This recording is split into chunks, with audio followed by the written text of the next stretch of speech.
Hello.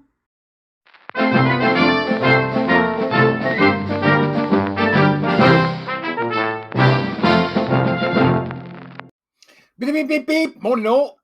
How are we? There is, before we start, become a warrior teacher.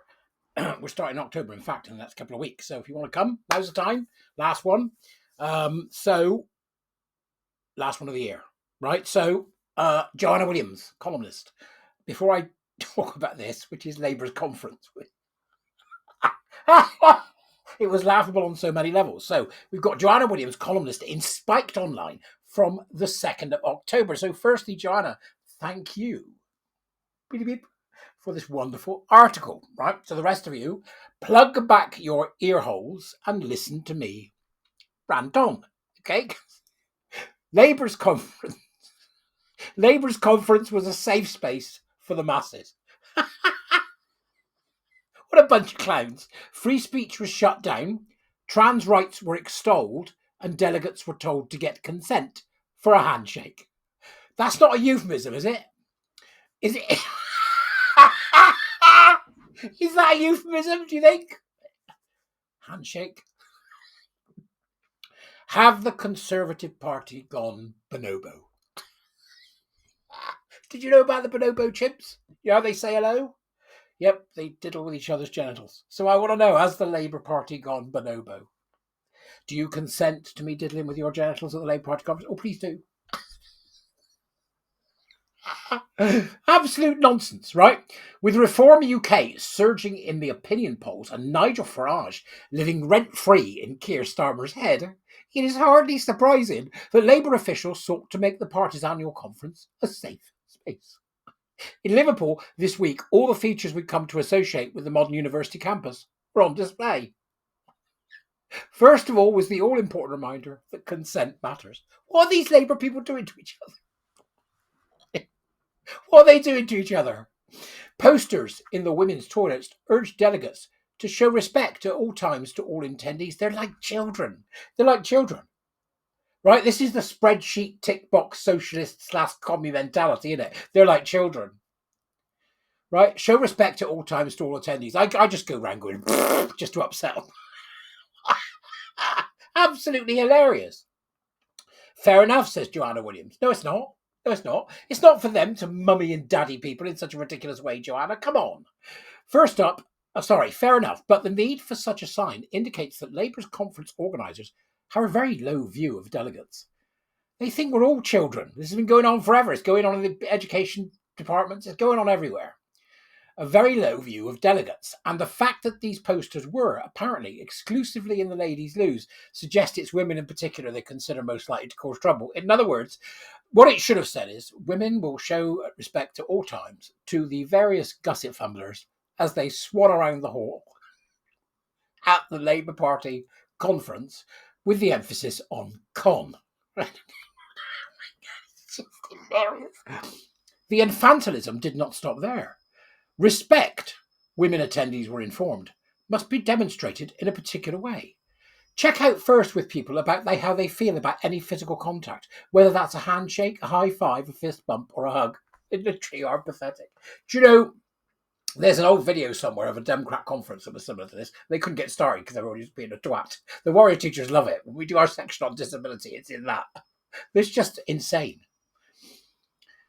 If anyone says no, whether through words or through body language, we must always respect their wishes immediately. So somebody comes in for a hug, right? You're at the Labour Party conference and you're a bit unsure yourself. You want safe space. Somebody comes in for a hug. Do this, and then they'll get the message.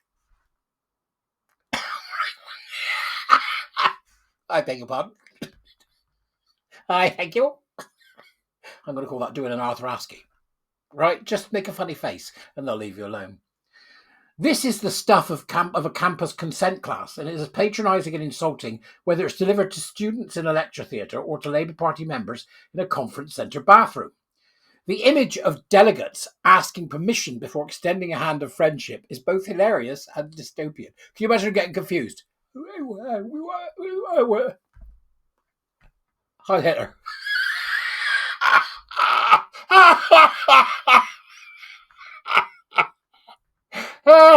And if you don't know where that's from To Be or Not to Be, the Mel Brooks movie, which is just brilliant. It's got this character in it played by Christopher Lloyd. Every time he gets confused, he goes, "But I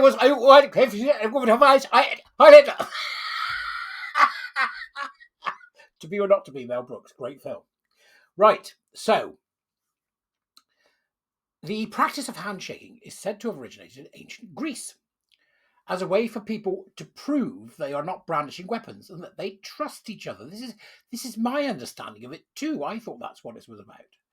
I really did. That an open palm is now greeted with trepidation, there's a word we don't use enough, trepidation, seen as a potential trigger for an emotional meltdown, reveals the paranoia of Labour conferences organisers, right? It's just insane. That these posters appeared only in the women's toilets tells us that those in charge really fear Bolshevik women. I love a good Bolshevik woman. There's plenty of them about on X, determined to defend their right to a single-sex space. It's all about the gusset fumblers. Labour's conference mimicked a campus safe space in other ways too. There were restrictions on free speech and attempts to block debate. Owen Jones was one of 4 journalists who have had their press passes revoked after asking delegates, MPs and cabinet ministers questions, most notably about Labour's policy in relation to Israel. So they've gone after Owen Jones. It's just great, isn't it? They eat their own every time. Gobble, gobble, gobble. And Owen would know plenty about that. Well, maybe not these days. Anyway, long time ago, Owen, wasn't it, eh? Long time ago, Canal Street.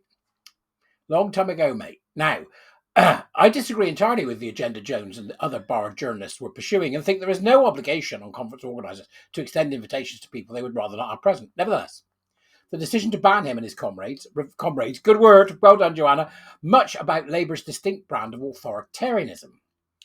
Why not for a start, there's the hypocrisy. Just 4 days earlier, Starmer criticised reform members of Nottingham County Council for refusing to give interviews to local newspapers. This is utterly extraordinary. Utterly extraordinary. I mean, it's extraordinary that Joanna is surprised about Labour hypocrisy. I mean, for the love of God, we all know what they are and we all know what they're like. Yet, when Labour's conference delegates risked being confronted with challenging questions, the immediate impulse of organising was to silence the gadfly. Worse still was Labour's pathetic justification for revoking the press passes. The email informing Jones he was not welcome claimed, "We have a responsibility to safeguard all of our delegate staff." It's just pathetic. It's just on every conceivable level. Every conceivable level is pathetic. This is exactly the sort of world they're going to build. All sat there looking pathetic. It drives me up the damn wall. It's adults you're dealing with, folks, not children. You might want to consider that when you're farting about, worrying about ridiculous conference rules, rather than doing your damn job, which I suppose at this point is impossible to even imagine you would. Ta-ta, I'll see you later.